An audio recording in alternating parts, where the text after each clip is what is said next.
Bonjour. Alors j'ai eu une question il n'y a pas longtemps et c'est pas la première fois qu'on me l'a fait. C'est une question qui est assez récurrente chez les gens, par exemple, qui ont vu le film Zeitgeist. C'est une thèse qui est développée, qui tente à affirmer que le Christ est un personnage fictif inventé à partir de la mythologie égyptienne. Et donc on fait des rapprochements où vraiment tout à coup la proximité saute aux yeux au niveau de du mythe autour d'Horus. Donc Jésus serait une réadaptation, un remake de Horus. C'est la thèse défendue principalement dans ce film, le film Zeitgeist.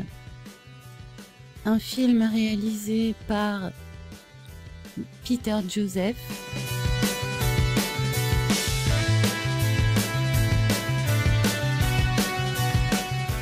Alors plutôt que de répondre à cette objection en tant que chrétienne, j'ai bien sûr mes réponses, mais je vais regarder quelques documents avec vous et je fais appel aussi à vous pour que vous partagiez votre sentiment là-dessus dans les commentaires pour les gens que ça intéresse, pour les gens qui souhaitent être informés sur ce sujet. Comment se fait-il qu'il y ait une si grande proximité entre la figure du Christ Jésus et le personnage mythologique de Horus dans la mythologie égyptienne de l'Égypte antique? Bon, alors déjà ce qu'on peut dire, c'est que tout ce qui concerne l'égyptologie est vraiment sujet à caution. Je crois qu'on peut vraiment l'affirmer après avoir étudié un petit peu la question.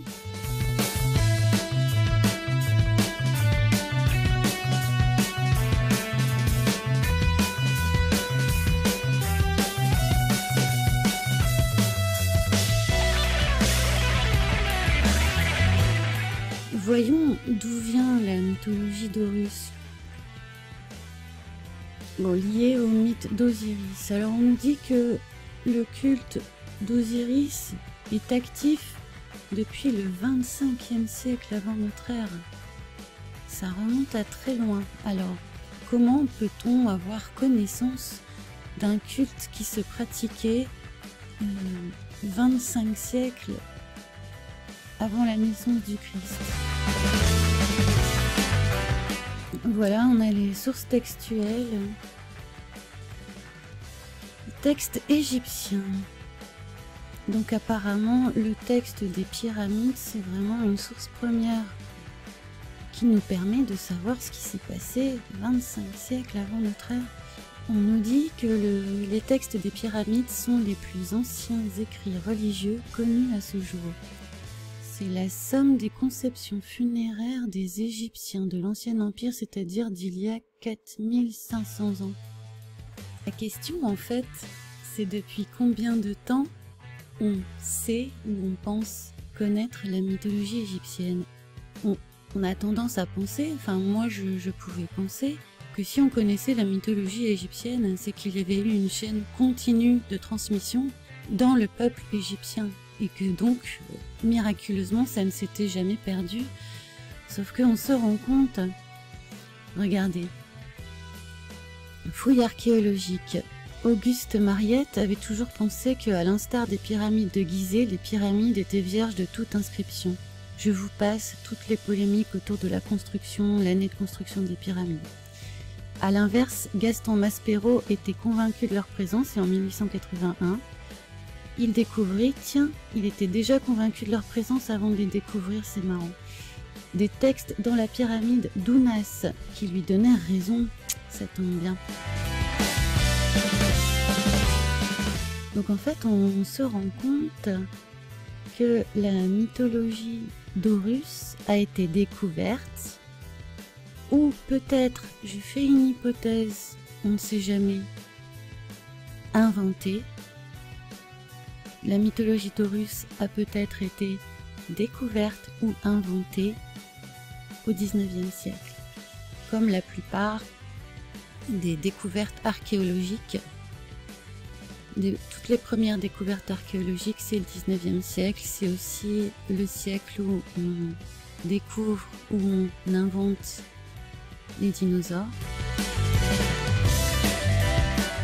Bref, donc on a une proximité dans la mythologie d'Horus avec la Bible, avec les évangiles, l'histoire de Jésus. Mais dans l'hypothèse où c'est une histoire, l'histoire d'Horus, d'Osiris et d'Isis, dans l'hypothèse où cette mythologie a pu être forgée au 19e siècle, faisons l'hypothèse que c'est une forgerie, que ça a été construit. Ça pourrait être une fabrication, un mensonge, mais ça pourrait être aussi simplement une projection, un biais bien connu chez les ethnologues, où on projette sur la culture qu'on étudie ses propres références culturelles.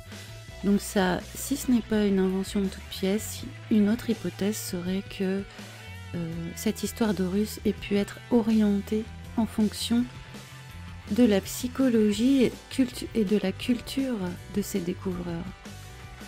Alors soyons justes, allons voir quelles sont les autres sources. Il semble y en avoir d'autres, c'est pas seulement cette pyramide. Alors le reste de la littérature, le reste des sources semble avoir été prises sur des sarcophages. On dirait pas des trucs qui remontent à moins 25 000 ans, je trouve. Donc c'est de nouveau une découverte ou une invention du 19e siècle. C'est nouveau une découverte ou une invention d'un homme ou d'un groupe d'occidentaux, de Français souvent, qui arrivent en Égypte et qui font leur découverte ou leur invention. Mais je vous demande votre avis, qu'en pensez-vous? Que pensez de tout ça au vu des quelques éléments qu'on a? Les références du mythe d'Horus. Faites-moi part de vos idées, de vos conclusions et de vos pistes.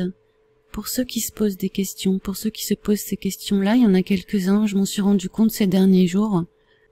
Pour ma part, j'ai essayé de continuer un peu les recherches sur le thème du culte du soleil, qui est le thème annexe soulevé par cette thèse de la fabrication de Jésus à partir d'Horus. Merci pour votre participation dans les commentaires et à bientôt.